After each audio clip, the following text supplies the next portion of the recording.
It really is, if your heart is a service heart, then that's what it is. And so I make light of it. I say, oh, I'm an American Christian, but I'm part of the movement, because my work is with education, it's with interfaith dialogue, and it's with seeing justice done in the world.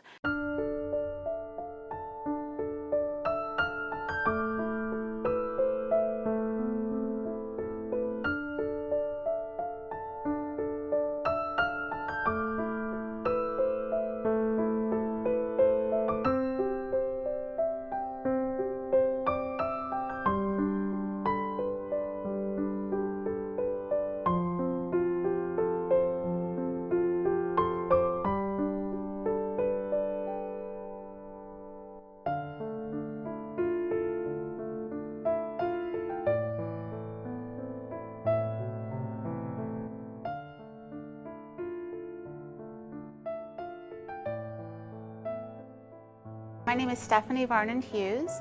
I'm a PhD student at Claremont Lincoln University, where I'm studying interreligious education. I begin my dissertation hopefully later this spring. I am also working for Claremont Lincoln University on their interfaith programs and on telling the story of the university. I'm also the editor-in-chief of the Journal of Interreligious Studies, so professionally and personally, interfaith dialogue is a huge part of my life. I'm inspired by the Hizmet movement. I didn't realize that until I came in contact with the movement, but all of my life, education and service and dialogue have been transformative to me. So when I encountered the movement, first in classmates and then professionally, seeing dialogue institutes at professional conferences and reading academic papers written by people who referenced the movement and the work of Mr. Gülen, I began to see, oh, there is an entire movement of people that are studiously and earnestly involved in things that I'm involved in. And when I had the chance to travel to Turkey and meet people working in schools, in relief organizations, in neighborhoods, again, I thought, this is human work. This is the work that all of our hearts should be doing. So it remains a source of inspiration for me in my work. Mr. Gülen is, to me, simultaneously both incredibly modest and a visionary. And I see that anyone who has studied his words or has come in contact with him or has become part of the education projects that he began long ago has also had the transforming power of service, education, peacemaking, and dialogue.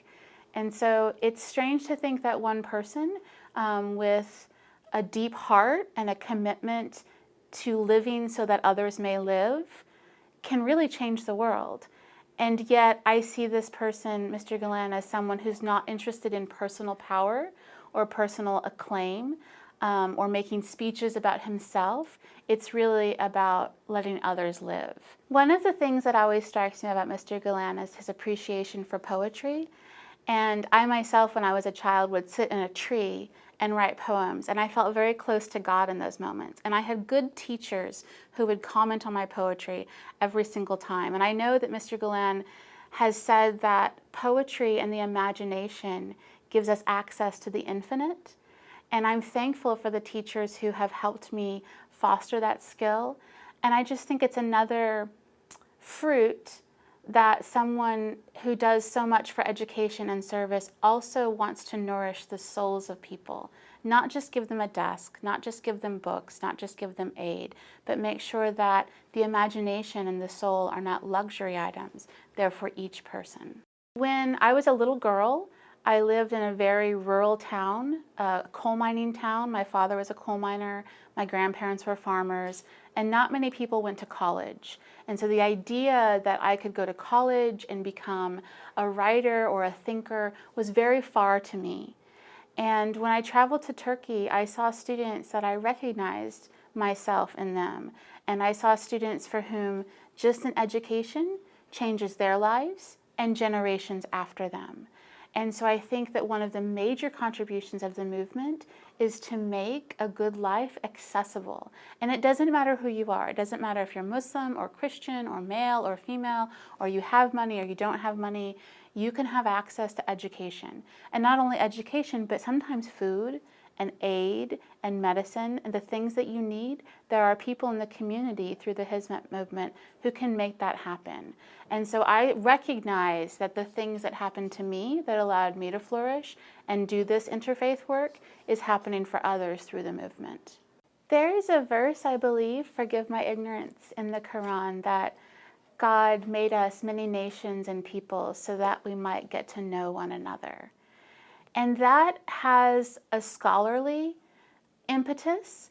That is, each of our scholarships and our brains and our knowledge, if we only study ourselves and we only study the small world around us, our knowledge will never be enriched.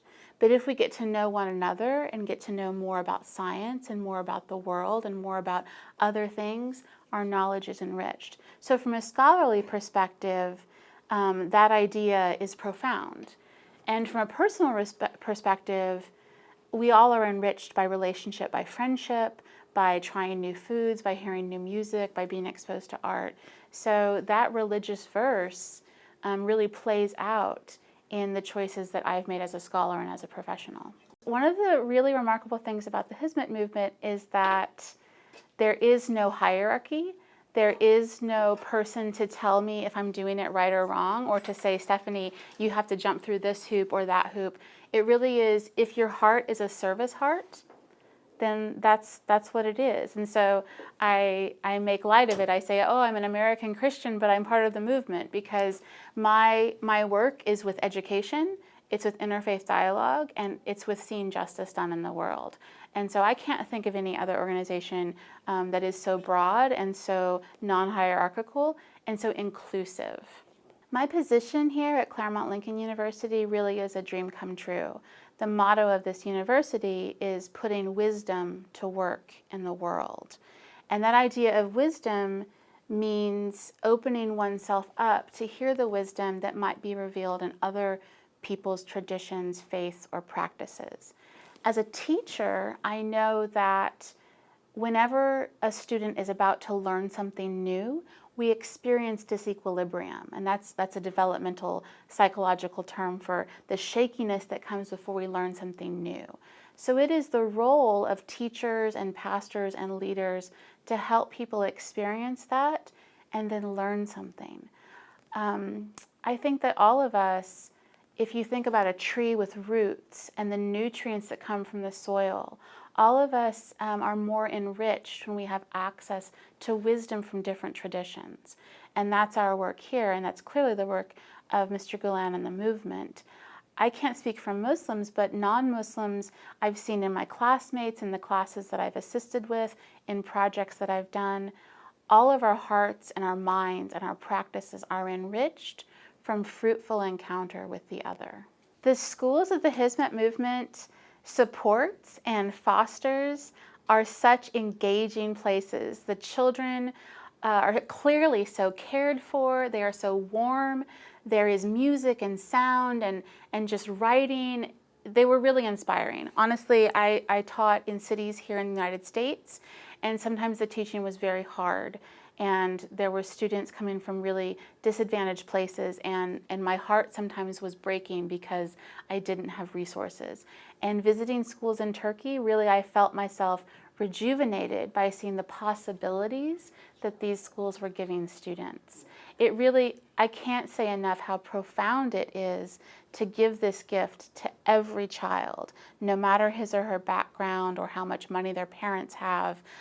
It's essential and it's life-giving. If you take that away from a child, you're taking it away from her family and the generations after her. You really are taking away the most important thing, which is a chance at life.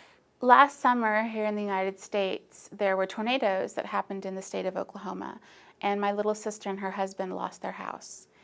And she is not a believer, she's not Christian, but she said that all of the aid that helped them get their lives back came from religious organizations, and she was thankful for that.